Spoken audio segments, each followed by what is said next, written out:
Berlim, abril de 1945. Os últimos dias do Terceiro Reich. Alguns dos últimos combatentes do Führer eram adolescentes com menos de 15 anos. Seu único objetivo, proteger o bunker de Adolf Hitler, seu líder supremo. Contra os soviéticos, não tinham chance de vencer. Mas poucos anos antes, eles haviam jurado por suas vidas por Adolf Hitler. Eles cumpririam a promessa e iriam até o fim. Quem eram esses soldados crianças prontos para se sacrificarem por Hitler? Como o regime obteve sua lealdade incondicional? Algumas dessas crianças estão vivas até hoje. Nos pediam para jurar em nome do Führer, do povo e da nação. E, se necessário, sacrificarmos nossas vidas. Eles são os últimos que podem nos contar como foi crescer durante a era nazista. Um povo, um Führer, um Reich. Esses 3 slogans eram enfiados nas nossas cabeças, então não havia outro Führer. Só havia um Führer para nós. E ele era venerado como um deus. Como estes jovens foram parar na escuridão do nazismo? Eles eram o futuro do regime, seu exemplo e sua bucha de canhão. O último soldado infantil. Surgida nos anos de 1920, a Hitlerjugend, o movimento juvenil do Partido Nazista, servia Hitler com fanatismo. Depois que Hitler se tornou chanceler, a organização absorveu todos os jovens alemães. Desde cedo, eles recebiam treinamento militar e ideológico. Quando a Alemanha entrou em guerra, eles estavam prontos e dispostos a servir.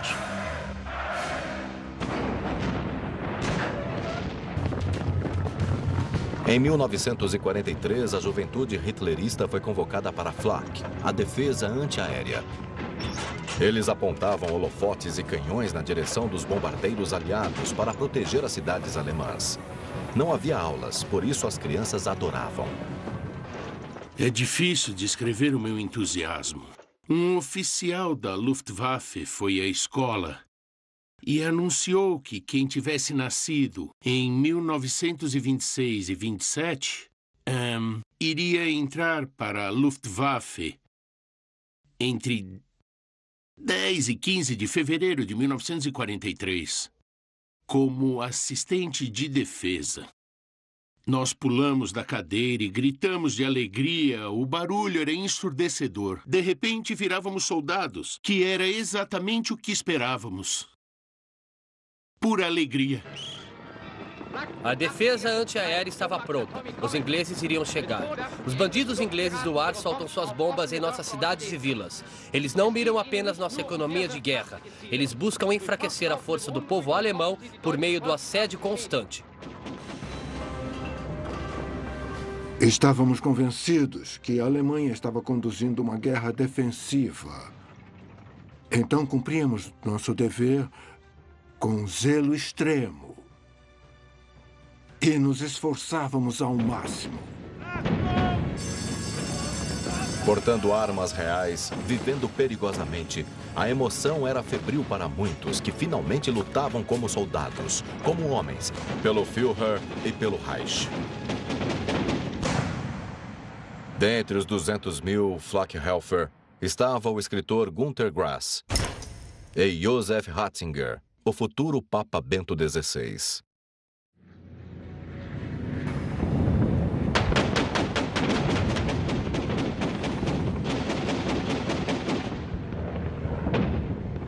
Uma vez, uma tarde, derrubamos 2 caças no espaço de meia hora.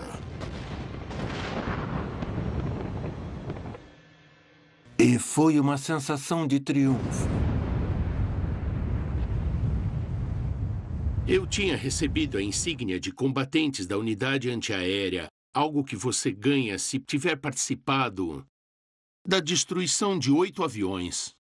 Se a conta estiver certa, participei da morte de cerca de 50 pessoas. Quando eles caíam no chão, diante dos nossos olhos, depois que atirávamos neles, claro que dançávamos de alegria. Mas quando chegávamos perto e víamos o piloto todo enrugado, como um boneco de pano no fogo, isso nos abalava muito.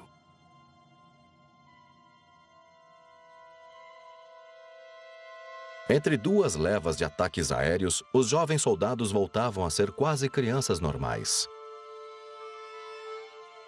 Mas a superioridade aérea dos aliados lhes deixava pouca esperança de vitória ou sobrevivência. Exaustos pela falta de sono, ensurdecidos por não terem os ouvidos protegidos, na verdade, eles eram bucha de canhão.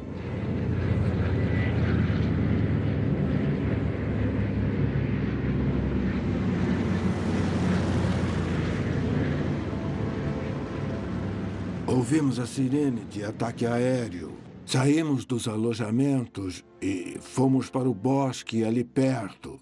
Eu estava com o meu amigo, Heinz Gruber, na beira do bosque. E a uns 200 metros de nós tinha um trem com vários vagões.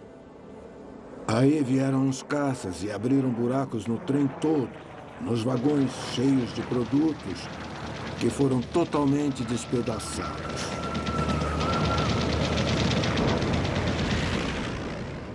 Meu amigo falou: essa passou perto de novo, mas uma pedra pegou minhas costas. Ele me olhou e aí eu vi. Como eu posso descrever? Quando o olhar se distancia, eu pensei: o que está acontecendo? Aí ele se virou um pouco e eu vi as costas dele. Não tinha nada, só um buraco. Ele foi atingido por uma bala de 3/4 de polegada e nada poderia salvá-lo.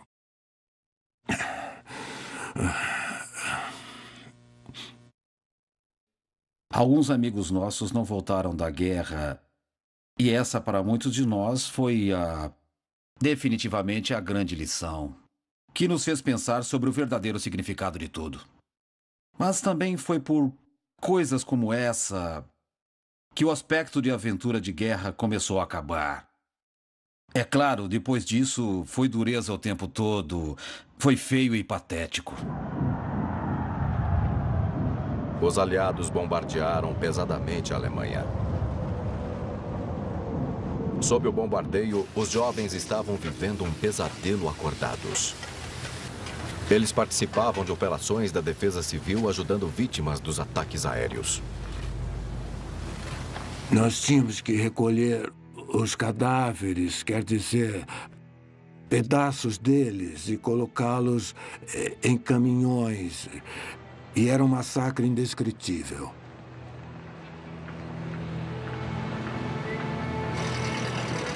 Num prédio que tinha se incendiado e já tinha caído parcialmente, tinha uma mulher cujo braço, o antebraço, estava preso sob uma viga de aço.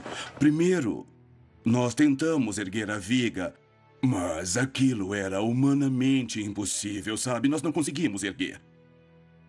O encarregado, o que dava ordens, um civil disse: vão pegar uma serra, um serrote. Então nós tivemos a ideia de pegar um torniquete. E então eu amarrei no alto do braço dela e eu tive que firmar o torniquete. Aí então aconteceu o mais improvável. Ele cerrou o braço dela, conseguimos tirá-la, mas logo depois disso o prédio desabou inteiro. Ela teria morrido. Dessa forma, ela sobreviveu. Mas o som do serrote num braço humano, isso é inesquecível.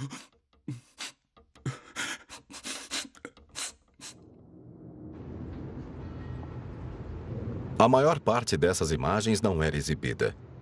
Era importante não diminuir o moral da população. A derrota não parou a propaganda. Pelo contrário, ela ficou pior. Vocês querem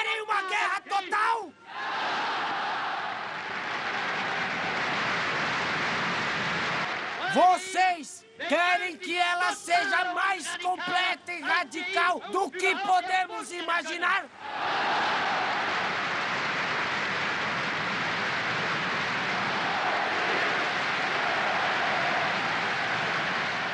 A juventude hitlerista é voluntária na guerra. Após treinamento pré-militar nos acampamentos do exército, algumas das crianças mais velhas da juventude hitlerista foram servir como voluntárias na Waffen-SS. Convocação!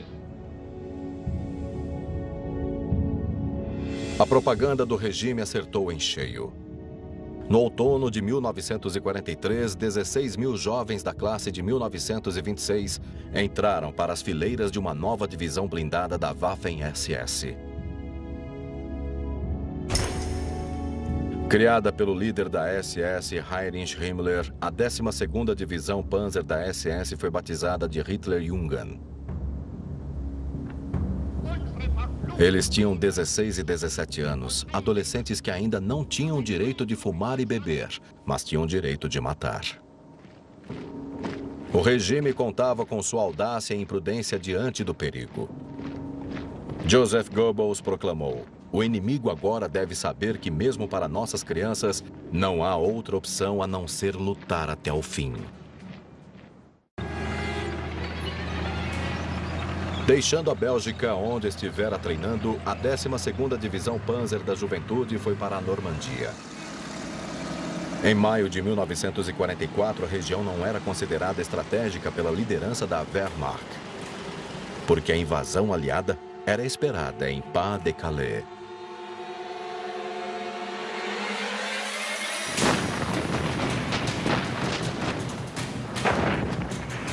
Em 6 de junho de 1944 foi lançada a Operação Overlord. Os aliados desembarcaram na Normandia. Este ataque não causou necessariamente pânico.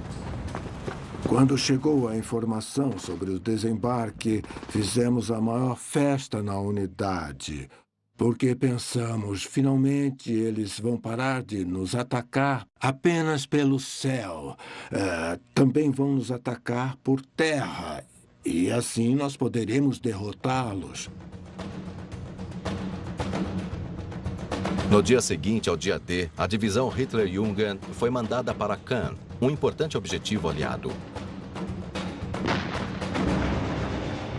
A cidade deveria cair em 24 horas. Para os adolescentes, foi um batismo de fogo.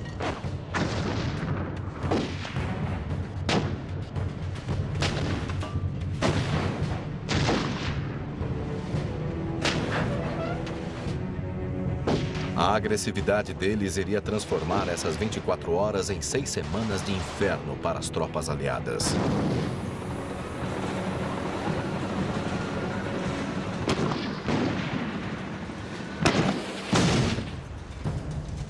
A divisão deteve a ofensiva inglesa e canadense diante dos portões da cidade.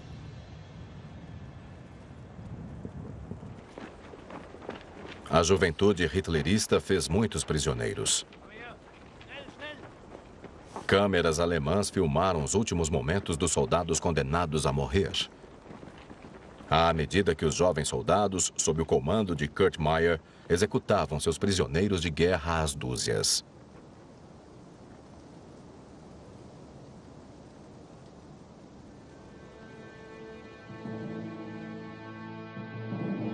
Na abadia de Ardennes, a oeste de Caen, 18 soldados aliados foram assassinados.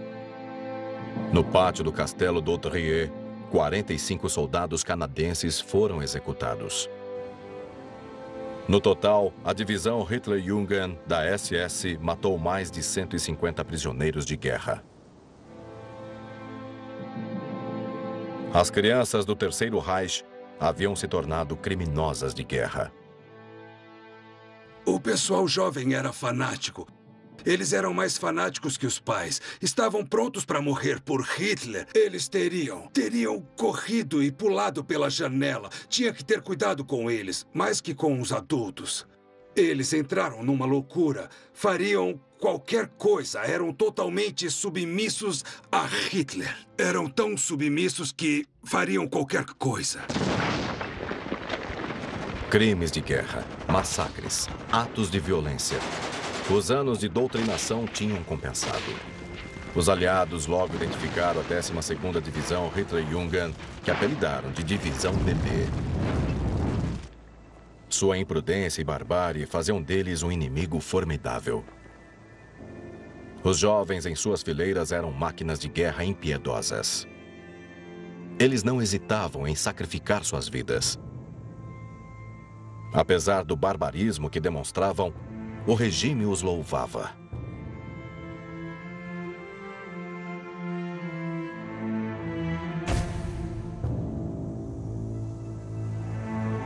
A vitrine do Reich era pintada de cores suaves.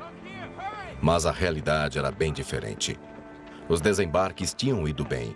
A Wehrmacht perdera a Batalha da Normandia. Centenas de milhares de soldados foram capturados. Entre eles, dezenas de milhares de jovens. Antes, eles saudavam com um braço. Mas agora, se rendiam com ambas as mãos.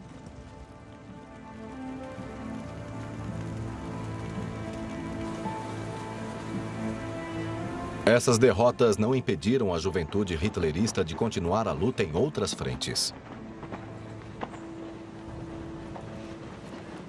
Ainda me lembro claramente de uma discussão com meu amigo Hans Keller. Nós dizíamos, aparentemente não está caindo no leste, mas também no oeste, não é? Sim. Mas daí a perder a guerra... Isto estava fora de questão. Convencidos de que eram o último recurso do Reich, voluntários jovens inundaram as unidades de combate, de bom grado ou não. A juventude hitlerista decidiu se agrupar atrás do Führer e do Reich. Agora participa voluntariamente da guerra. Foi durante uma cerimônia em um local histórico que o número de voluntários de 16 anos foi apresentado ao Führer. Senhor! Prússia Oriental! Presente! 9.482 voluntários da juventude hitlerista para ir para a guerra! Era uma ordem. Como no exército, você não podia falar. Eu não vou. Meu pai seria levado para um campo ou a minha mãe seria punida. Era assim na época. Éramos obrigados a ir e quem não era voluntário tinha até a cabeça raspada. Hoje eu comunico a vocês que entre a juventude hitlerista nascida em 1928, 70% são voluntários para servir a pátria. O espírito proativo desses jovens será vital para o moral das tropas em combate. A chegada ao fronte desses jovens recrutas não levantou o moral dos soldados. Eles eram céticos quanto sua aptidão para a luta. Diziam que éramos loucos. De início, todos riram quando chegamos. Devo dizer que a maioria estava lutando há muito tempo. E todos estavam feridos de alguma forma. Eles nos deram um sermão e perguntaram o que achávamos que podíamos fazer. Eles disseram, vocês não veem. Será que vocês não veem mesmo que está tudo indo por água abaixo? E afinal, por que se apresentaram para vir? O mito de uma guerra heróica e vitoriosa deu lugar à realidade. Os soldados jovens não conseguiram deter o avanço aliado.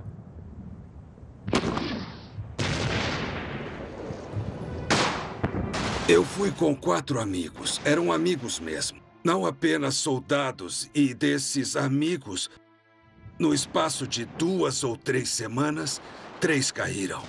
Então foi difícil.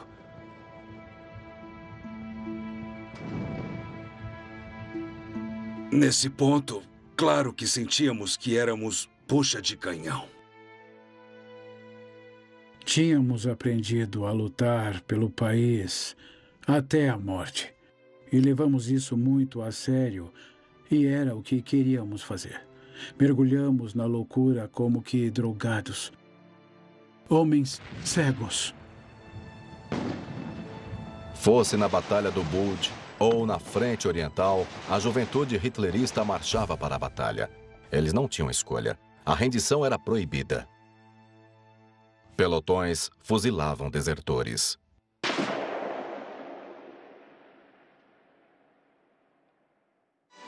O Führer recebeu o líder da juventude hitlerista, Axmann, e uma delegação de 20 jovens que sobressaíram com distinção e foram condecorados com a Cruz de Ferro.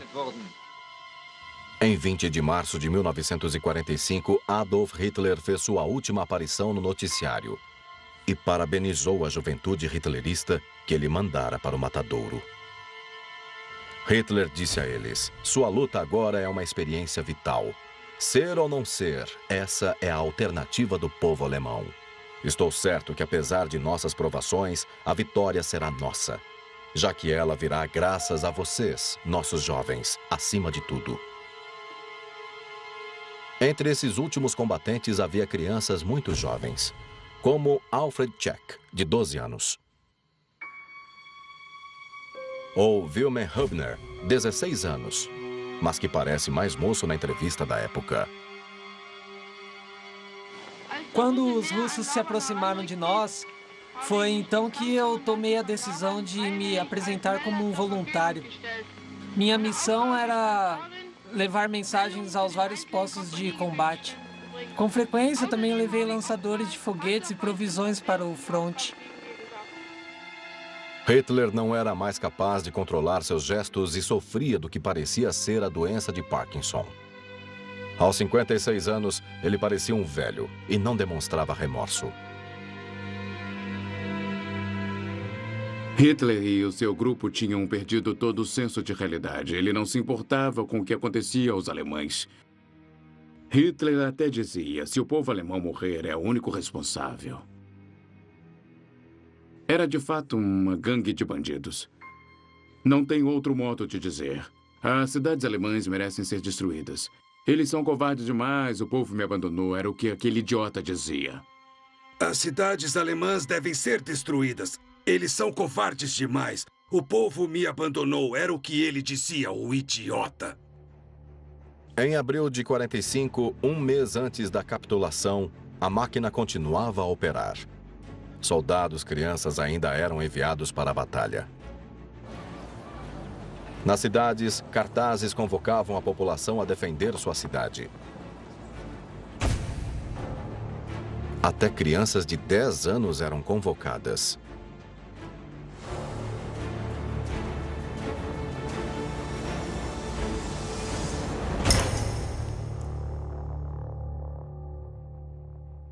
Tínhamos sido examinados em 4 de abril de 1945.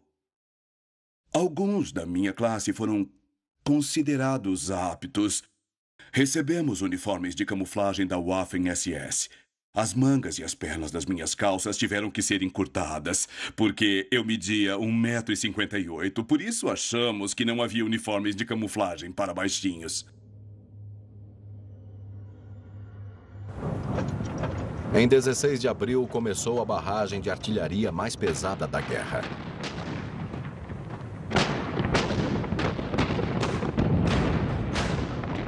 1.236.000 cápsulas foram disparadas pelos exércitos soviéticos. 100.000 toneladas de aço choveram sobre os alemães.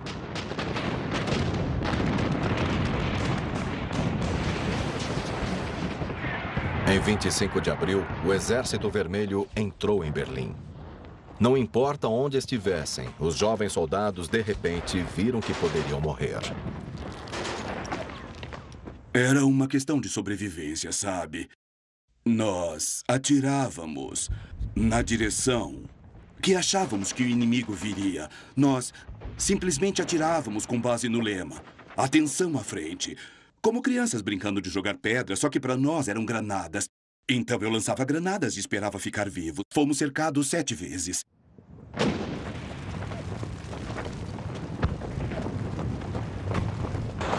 E dessas 7 vezes que fomos cercados, nós escapamos as 7 vezes. Mas, infelizmente, 9 dos meus colegas perderam a vida. As pessoas caíam feito moscas. Para nós, agora estava claro que só queríamos salvar a nossa pele.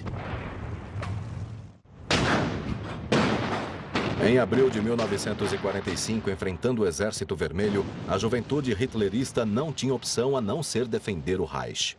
Suportamos todo o peso dos ataques.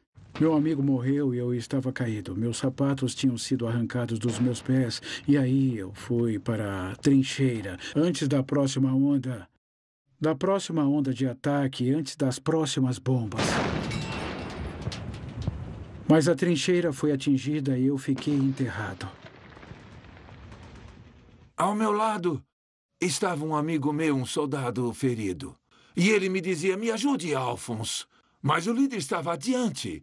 O líder estava atrás dele. E vendo que eu estava querendo ajudá-lo a sair do buraco, ele gritou, quero que fique no buraco. E isso, digamos que salvou a minha vida. Porque quando as bombas caíam, digamos que você não podia sair do buraco. E eu soube depois, bem depois, que o meu amigo tinha morrido.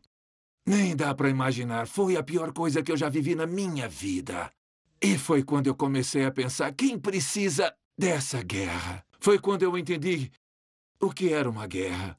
Foi quando eu tinha 17 anos de idade. Só tinha 17 anos. Muitas dessas crianças perderam a cabeça. Algumas não tinham querido perder a guerra, mas agora queriam sair da guerra. Equipada com armas leves, a juventude hitlerista atacava os tanques de 18 exércitos soviéticos. Os soldados do Exército Vermelho os abatiam como ratos.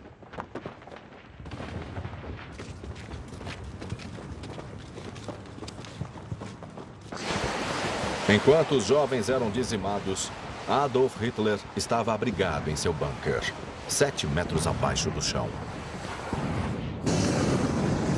Na superfície, em cada metro quadrado, havia uma emboscada, um tiroteio ou combate cara a cara. E de repente eu dei de cara com os russos. Eles atiraram em mim com uma submetralhadora. Mas eu sobrevivi porque consegui me esconder atrás dos escombros. Eu podia rastejar, dar uns passos adiante. Fomos treinados para resistir. Apesar de um pulmão perfurado, eu ainda conseguia respirar. Um pouco e com dificuldade. Meu braço esquerdo estava pendurado, mas o direito estava intacto, e aí eu tinha um Tigre Real funcionando. Eram os maiores tanques alemães. Atrás de mim tinha uma grua de reboque. Aí então, naquele desespero, eu me agarrei nela com a minha mão direita. E então eu fui arrastado pelo tanque. Ele me levou alguns quilômetros até parar numa espécie de projeto residencial na floresta. Os soviéticos estavam pela cidade toda. Eles apontaram seus canhões para a ponte Pischerdorf, guardada por 600 soldados jovens. Foi um massacre. A maioria não sobreviveu. Em 30 de abril, os soviéticos lançaram um ataque ao Reichstag. O ditador que decidira ficar em Berlim cometeu suicídio com uma bala na cabeça.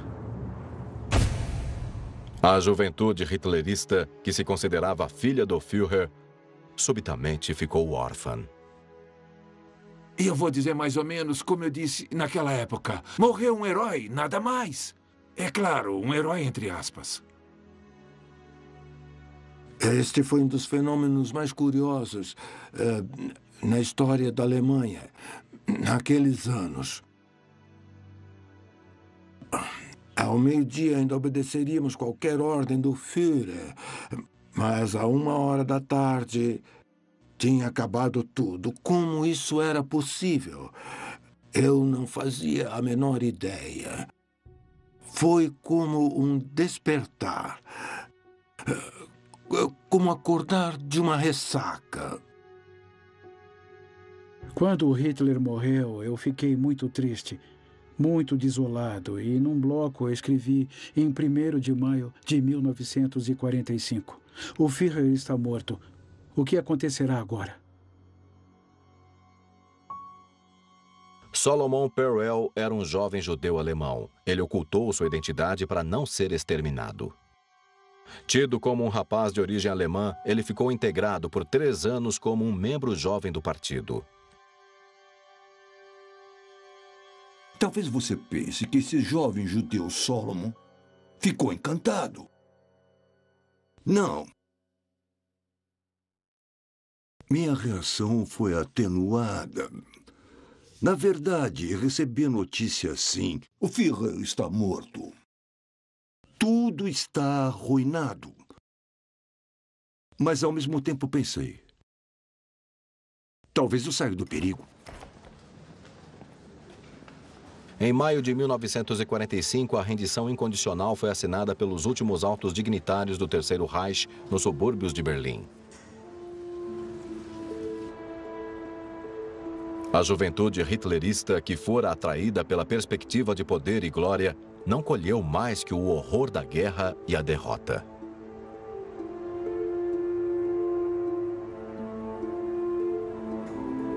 Eu fui falar com o capitão, o informei e disse: "Mas, capitão, isso é impossível. A Alemanha não pode se render assim."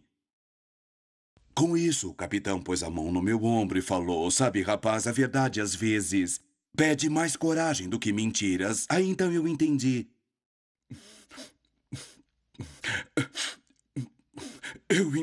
Eu entendi que tudo havia terminado e eu chorei feito um bebê. E muitos dos soldados, particularmente os mais velhos, diziam: que sorte que este caos acabou de uma vez.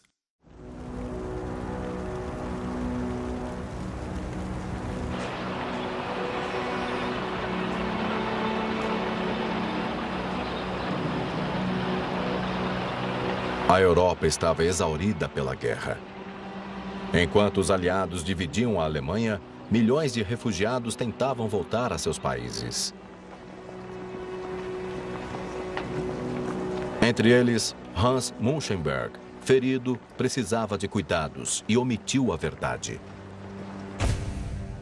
Ele ocultou o fato de que era um soldado e foi aceito pela população. Eu cheguei de noite numa vila e lá vi um homem de cabelo branco que me abordou e falou: "Meu amigo, tem toque de recolher.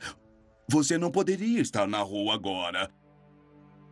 Depois ele me falou: "Muito bem, fique conosco." Então, quando eu fui com ele, eu fiquei apavorado porque ninguém falava alemão. Eram poloneses. Ele me levou até um quarto e nesse quarto tinham só 2 camas de metal. Nessas camas tinham 2 homens com as cabeças raspadas usando roupa listrada. Então, os 2 ex-prisioneiros de campo de concentração dormiram na mesma cama, para eu poder dormir sozinho na outra cama. Imaginem só por que eu menti. Eu consegui uma cama e ali estavam 2 prisioneiros. Onde estava a verdade? Onde estava a mentira? E naquela noite eu entendi que foram muitas mentiras.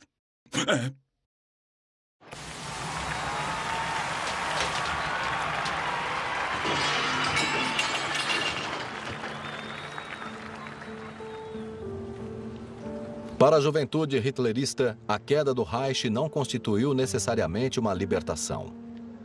Milhares de jovens foram detidos pelos aliados em imensos campos de prisioneiros de guerra. Os aliados estavam cientes de que abrigavam uma geração de alemães educados e condicionados por Hitler. Alguns ainda eram nazistas. Os vencedores tinham que pensar no futuro. Era a vez deles de atrair esta juventude perdida e parcialmente sacrificada. E assim começou um longo período de reeducação para esta nova geração, tanto nas escolas quanto nos campos de prisioneiros. Escola do Exército dos Estados Unidos treina ex-soldados alemães. Prisioneiros alemães frequentam aulas especiais para adaptação à liderança e ao país. A Gestapo que conheciam acabou, juntamente com outras instituições fascistas, na reconstrução da Alemanha. As crianças de Hitler descobriram um novo mundo e uma palavra nova: democracia. Para convertê-las, os vencedores exibiam filmes. O cinema, antes usado para doutrinar, foi usado pelos aliados para confrontar o povo alemão com os crimes nazistas.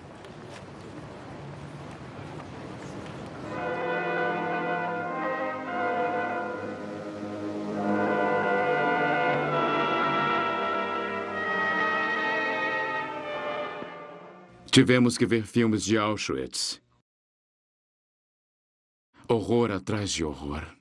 Não conseguia superar aquilo porque eram montanhas de cadáveres ali. Era terrível. Eu não entendia mais o mundo. Os campos de concentração existiam mesmo. Nós sabíamos disso há muito tempo, mas quanto ao que acontecia mesmo lá, nunca tivemos nenhuma informação confiável. De início, eu não acreditei. Pensei que fosse propaganda que estavam exibindo para mostrar como éramos uma espécie de desgraça. Para convencer os mais reticentes, os aliados também recorreram a visitas aos campos da morte.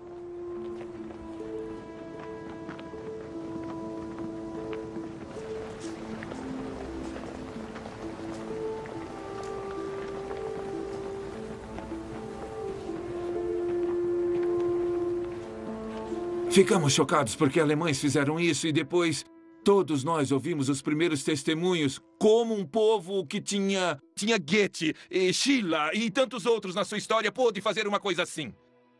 Nessa hora sentimos vergonha. Foi um horror alemães terem feito tal coisa. Vai pesar em nossa história para sempre, para sempre. A partir dali eu fiquei com muita vergonha. Tanta vergonha que nunca me atrevi a falar nisso. E nunca contei a ninguém que eu fui da SS. Eu tinha vergonha. E até hoje tenho muita vergonha. À medida que a Alemanha se recompunha, os jovens da juventude hitlerista que estavam presos voltavam para casa, às vezes após longos anos de prisão. Alfons Rutschner foi libertado após 3 anos e meio de detenção na União Soviética. Os russos sempre diziam, escorro da mói, escorro da mói, escorro da mói. Que significa, em casa logo, em casa logo. E nós falávamos, tá, até parece. E aí um dia, vocês vão para casa, foi só isso. Aí eu não consigo descrever. Na estação de trens, tinha até uma orquestra, acredite, para se despedir de todos nós. E como eu era muito jovem, um menino, uma mulher russa me segurou pela manga e quando estávamos nos despedindo, ela me disse meio em russo, e nem sei se meio em alemão ou meio em russo, mas ela disse, filho, volte, mas volte sem armas.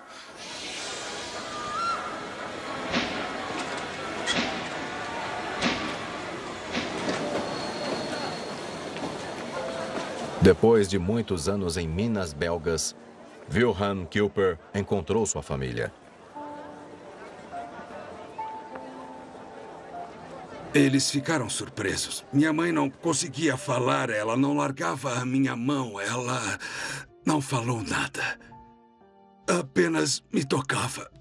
E aquilo foi comovente. Mas ela estava surpresa, porque, naturalmente, o meu retorno não foi avisado. Ela não me via há 4 anos e, de repente, estava eu à sua frente. Meu pai estava no hospital e ele me disse, Willie, a coisa mais importante é que nossa família saiu da guerra ilesa. Solomon Perel é um dos poucos sobreviventes de sua família. O jovem judeu, educado como nazista por 4 anos, quase esqueceu sua própria identidade. Depois da guerra, eu voltei para Brunswick. Vi uma pessoa se aproximando com o uniforme listado dos prisioneiros e... De repente, eu vi a estrela amarela de judeu no peito dele, com a palavra judeu. Perguntei a ele, com licença, você é judeu? Ele me ignorou completamente, porque para ele, certamente, eu não era judeu. Ele devia estar pensando que esperava algo dele. E me deixou lá parado e seguiu em frente. Fiquei muito magoado e depois fui até ele e o enfrentei. E nessa hora, de novo, quase milagrosamente, lembrei das duas palavras com as quais começam as orações mais sagradas judaicas, Shema e Joel. E então pressenti que ele acreditou em mim e eu o abracei. Foi quando eu falei meu nome verdadeiro pela primeira vez, quando comecei o processo de voltar a ser Célio, o judeu.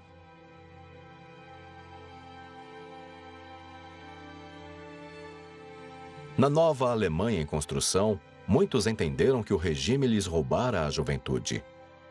Mas, mesmo após todos estes anos, uma pergunta ainda os assombra. Como é que foi possível nós termos seguido aquele fanfarrão? Atualmente, todo aquele clamor é simplesmente repulsivo. Quando eu tinha 10 anos, o Terceiro Reich existia há 8 anos. Não conhecíamos nada além do Terceiro Reich. Não conhecíamos nada. Nada além do Terceiro Reich. Não conhecíamos nada. Em seus anos crepusculares, alguns desses soldados sentem que têm uma missão. Sua sobrevivência deve ter significado. Eles querem contar sua história.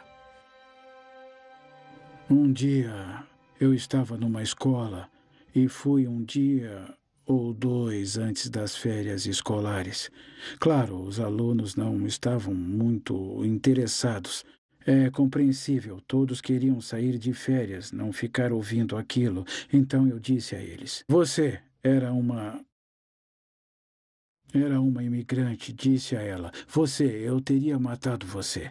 Não tem interesse em saber por que eu teria feito isso? E ela me olhou de olhos arregalados. Então falamos sobre o assunto.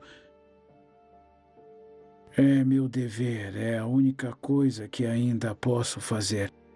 Contribuir para que nunca mais aconteça aquilo. Também vou às escolas com uma judia que ficou aqui e que se escondeu. Nós falamos juntos e é bom, é muito maravilhoso. E esta é a minha maneira de redimir, pois o que aconteceu naquela época foi algo que eu ainda não superei. Se pudermos deixar os jovens da Alemanha apaixonados pela paz como fomos apaixonados pela guerra no passado, então viveremos em paz na Europa para sempre.